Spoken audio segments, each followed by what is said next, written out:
specialize in music most people hate. Thanks for tuning in.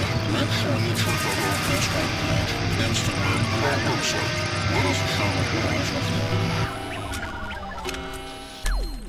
Yo, this is John from Noise Dosage Media, and this episode is brought to you by Begrudgingly Benny.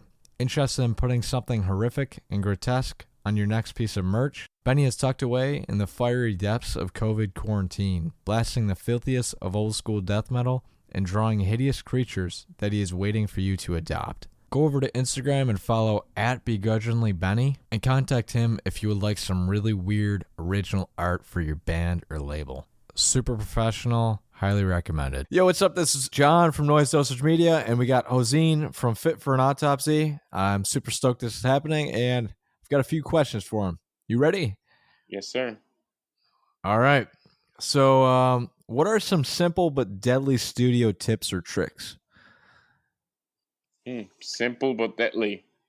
Yeah. Well, something as simple as showing up as ready as you can, when it comes to knowing the music.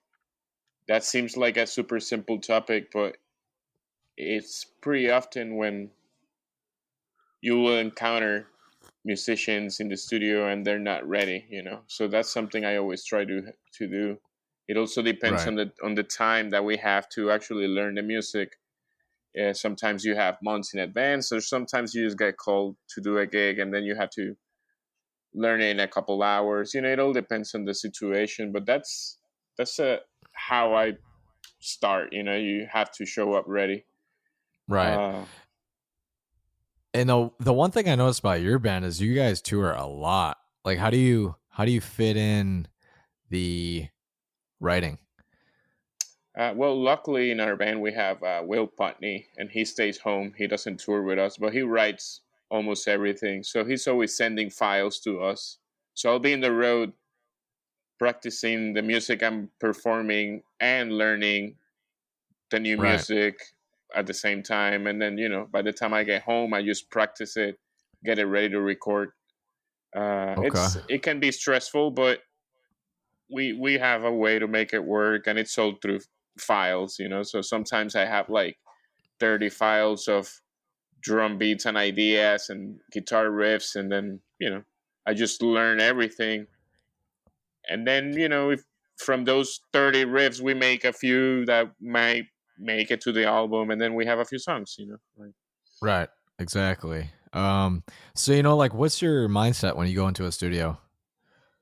Well, we work with Will Putney. He's a well-known producer, and this is his baby, his project, So when I go to the studio, if I agree on the project, I go with no ego. I'm always like willing to learn and try to bring to that project whatever I think it's the best I can bring to it.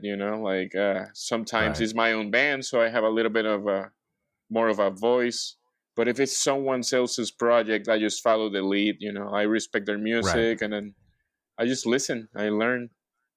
Now, I'm guessing with these, when he goes to demo stuff out, he has like Easy Drummer and all that stuff. Yeah. He's very good at programming drums, and we have a chemistry right now, through, that we have developed through the years.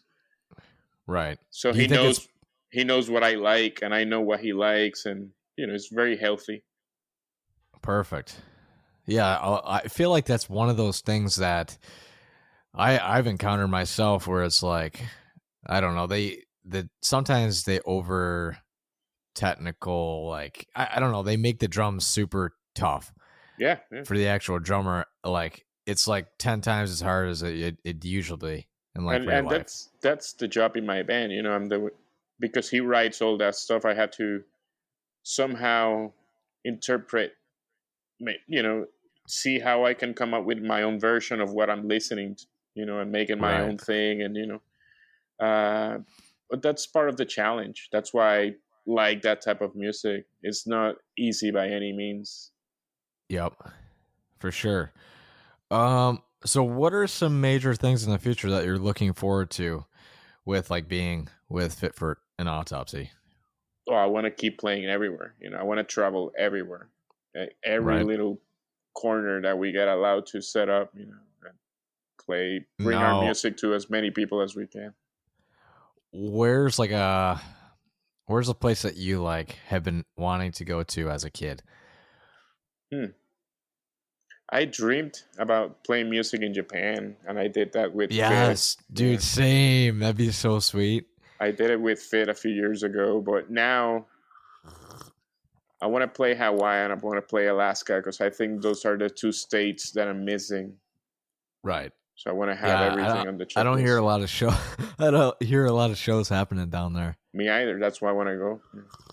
Whoever is into it will show up no matter what because they never get it. Yeah, I wonder how many people would show up. Honestly, now I think about it. I'm cool with a couple, just a few people. Right. I don't know, with the weather, everybody show up with like snow jackets and shit. It would be awesome. So where has Fit for an Autopsy been trying to like branch out in different avenues when it comes down to promotion and like merchandising? Because that's a big part of being in a band. Can you develop the question a little bit more so I can? So like what different things have you been like out of the box ideas that you guys have been doing with promotion and like merchandise? Like for example, we've been trying to work with different like non-profit charities and stuff like that. Right. Mainly to use the platform that we might have to reach more people and try to help other people. We don't make a lot of money as a band, so we try to use the best that we can of our platform. And Right. Right now it's so weird because we are thinking about these things while we're being home because we had the whole you got the time. we had the whole year booked, and then all of a sudden everything stopped. So we're being at home trying to think about ways of how to branch out. We're being more active on social media, as at least some of us, but the band he's being like at least selling stuff online, so that has kept us alive to a degree. But we don't know when we go back. We don't know anything. Yeah, it's all a freaking mystery, man. But I've been saying from the start, it's gonna make the metal community like better when shows start back up. I feel like people are gonna appreciate it. I hope so. I hope people start showing up more, because they're hungry and they're missing shows. Right. And shit, they go, fuck, man, if there's another virus, I won't be able to see this band again, Of course, yeah. Like, I don't know. I feel like these type of things are good and bad at the same time. More bad, obviously, but a lot of people have changed their ways. Mm-hmm. So what are 3 variables that make a valuable producer? Ooh, for me? Yeah. I respect a producer that has a vision, that understands what he's trying to get and knows where he's trying to go. I respect that. And that's not always the case. You can go and work with a producer, but I don't probably understand his vision or agree with it or anything, but when I feel a connection with that type of stuff, like that's makes it more interesting for the final product, the whole project. Right. I like producers that listen, like you need to listen to the players depending on the project also. Sometimes there's players that know what they want, but if you have a player in a project that's trying to agree on something with you as a producer, you have to be open and listen, and that's not always the case either. Yeah, you can't just like cancel. You can't just drop their idea. I feel like, I don't know.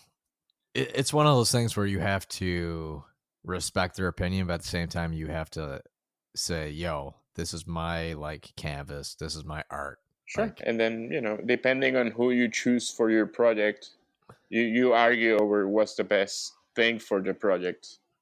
And sometimes you have to argue. Sometimes, if you want your ideas in there, you have to battle for them, Especially if you write music, how do I put this?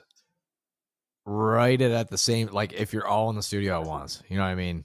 Yeah. It's a whole different ball game. Because imagine the whole band. We all have ideas, and we all might think at a certain point that our ideas are great, but not necessarily. Like it's just Right. something I'm attached to because I've been working with it for so long. But in the bigger picture, it doesn't even fit the album. So I'm like, Yeah. all frustrated all of a sudden. So it's a I like the process, but that's why I insist. Like, if you like the project and you're committed to it, just show up. No ego. Just I'm all about the project. Right. Now, like a producer, I'm trying to think of something that a producer lacks sometimes. So when you don't hear their like vision, well, has that ever happened to you, like in the studio where like you're trying to accomplish something and you have it like in your head, but it doesn't come out, and like magically the next day it happens? Of course, yeah. Many times. Many times. Many times. An example could be, like I'm tired and my job is very physical, so I could be tired and my brain is not processing what I need to do, and I'm start getting fatigued and all that. So Right. I cannot play the part correctly. I go to bed, have breakfast next day, and then all of a sudden, as soon as I sit down on my drum sets, there it goes. Like I can just Yeah. play it. My brain Yeah, just process it. I feel like me as a guitar player, I get like nervous in the studio. I'll just like fuck up. Like I have the equipment to like self record, but I don't know. Of course, me It's too, one of man. those.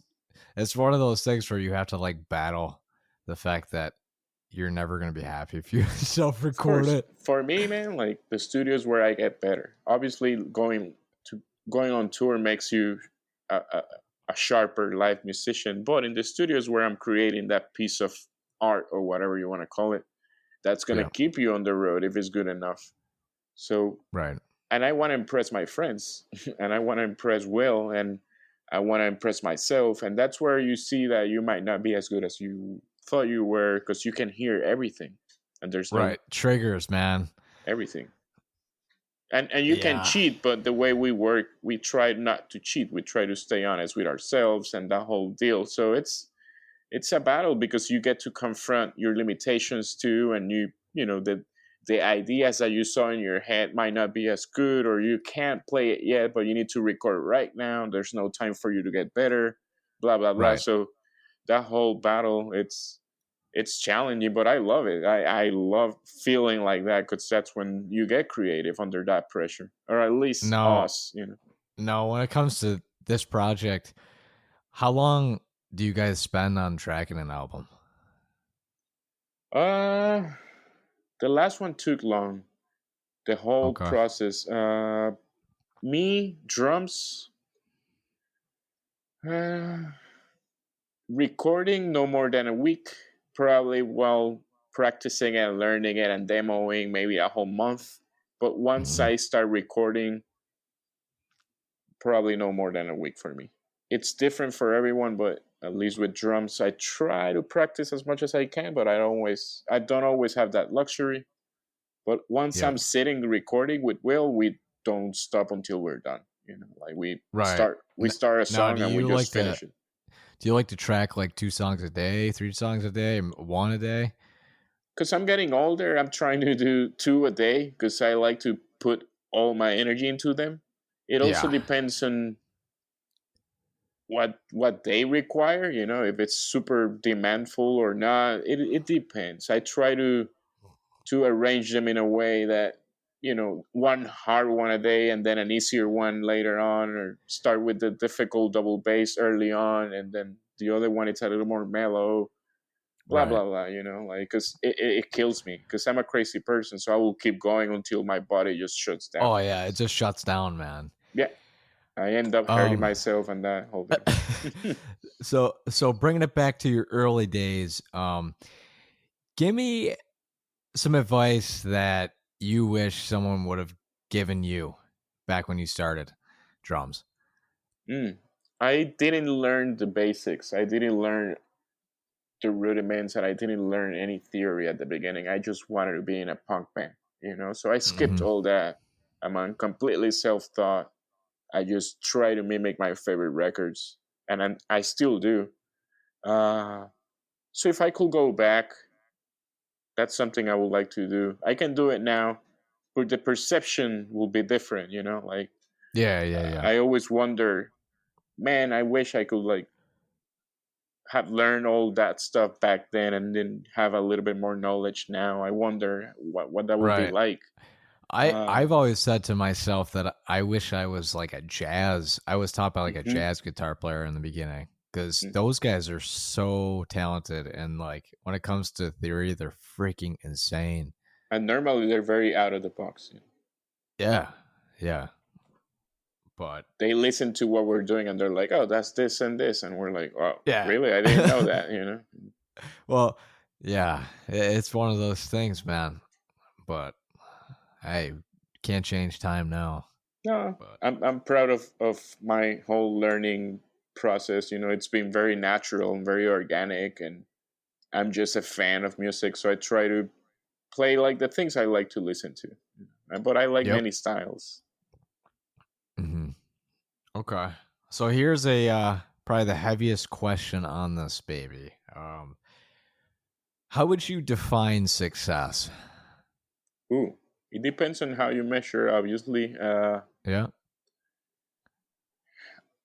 in my case, I define success by accomplishing the dreams I had. I hmm don't measure it by acquiring things or money, but I measure it in a way that obviously when I was younger, I had certain dreams, and as long as you feel like you've done those things, to me, that's success. Um, there's people that measure success with money or things that they acquire, houses, cars. Yep. With me, it's been the experiences and the things that I've lived. I've done many, many, many things that I wanted to do when I was a kid that I didn't thought they were possible, and Right. or things that I kept people around me at school or family or random people saying those things will never happen. And to me, Exactly. being Yep. able to do certain things, And to prove that's them wrong. success. Yeah, that's Yeah. success. In my own Prove head, them that's wrong. success.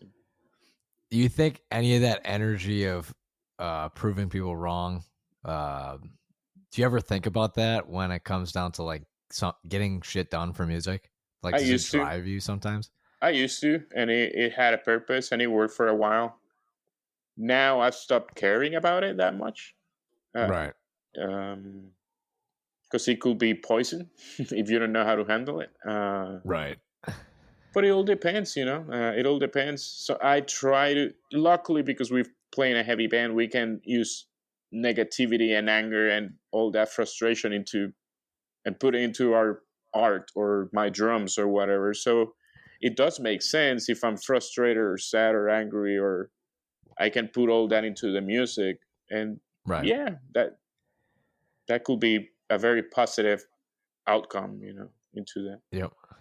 I've always been told. Well, my father, he always said to me that, you know, he couldn't believe going to a metal show with me when I was younger and how nice the people are. Do you agree that people that listen to metal, because it's the type of music where they can express themselves, like what they actually, I don't know, feel like when you're fucking pissed off, you don't really have a way to express it, and metal is a very good outlet. Of course. So my question is, do you think metal people are like nicer than just a standard, I don't know, citizen? From my experience, of course, yes. Yep. I think the people that understand what they're doing understand that they have a release where they can go and get weird with it. You can go scream, you can mosh, you can run, you can sweat, you can spill beer all over you and sing your favorite songs. Right. And in a perfect environment, it's all welcome. It's hmm fine. You can look very heavily tattooed. You can wear your favorite band's shirt. You can be yourself to a degree. And from my experience from playing shows my whole life, most people that are in those shows that understand the music and are there for the love of it are having a great time. Most of them. Right. Do you think that's the same with like people that listen to, I don't know, fucking rap or country? I have to say that there's a lot of people that are also having fun. Yeah. Any music that makes people dance, there's going to be a good amount of people that are very happy. How it looks from the outside, it's weird. Rap can look rap can look weird from the outside, but but black metal can look weird too from the outside for a lot of people, or I death just metal. talked. I I just talked to Jorn from fucking Mayhem like a week ago. That's sick. Yeah. Super sick. It was fucking nuts. But for regular people, what we do might seem like the most extreme, crazy thing. So oh my god, dude, they're so nice. Like he was probably one of. I talked to him the most since I started this podcast. I have like 70 episodes. He was the longest one. We hit like an hour and 10 minutes. Really? Yeah. That's sick. So here we go. We got two last ones. So obviously COVID's happening and all that shit, but what's like the first thing that you look forward to when hitting the stage? Oh, getting in the zone, playing some drums, man. Like that's the first thing. Like being able to focus at least every night. As soon as I hit the stage, I need to find my place. If that makes any sense, I need to find my groove and see how things are hearing and if I'm feeling great or no. I'm looking forward to that sensation because there's no other energy like it. Nothing that I've done in my life. I see that. Feels the same. Nothing. Yep. Right on. Yeah, that quote not obviously it's not a quote, but that sentence I've heard from so many people on this podcast. Like in my opinion, you can't beat the fact of like playing in front of people your music. Like it's incredible. Like I've done some other extreme sports and stuff like that, trying to find some adrenaline, but yeah, it's a different thing. It will never feel like jumping out of a plane because you're not, but nothing will feel like being on stage either. Nothing, unless you just do it. I play festivals where I don't remember a thing. It's just like those first 4 counts, and then it's just like a roller coaster, and you're like, "What?" I think you get off stage, done. People are like, "Well, you're hell yeah," and you're like, that's awesome, "Holy shit, man! Like that was awesome." The set's over. What the fuck? So. Yeah. Right on. So last thing here is, what is something that the press has never asked you that would be cool to talk about? I wish I had a better platform to talk about my roots and the music where I do find my inspiration and like what music I do still listen to this day to make me feel inspired to go on the road with Fit and a little bit more getting deep into that because I love the fact that I can share it with other people because I do the same thing. I go listen to my favorite players and see what they listen to and where did they learn their tricks and their history and where they went and study or whatever they did. That's something I've always looked for, like a platform to talk to see if anyone cares about it and can listen. It's just a matter of sharing it with anyone that wants to hear it. I hear the birth of a podcast. Yeah, I'm down. All right. Well, I'll close it off with your favorite 3 drummers. Whoa. Okay. 3 guys that changed my life when it comes to drums. The first one I will have to say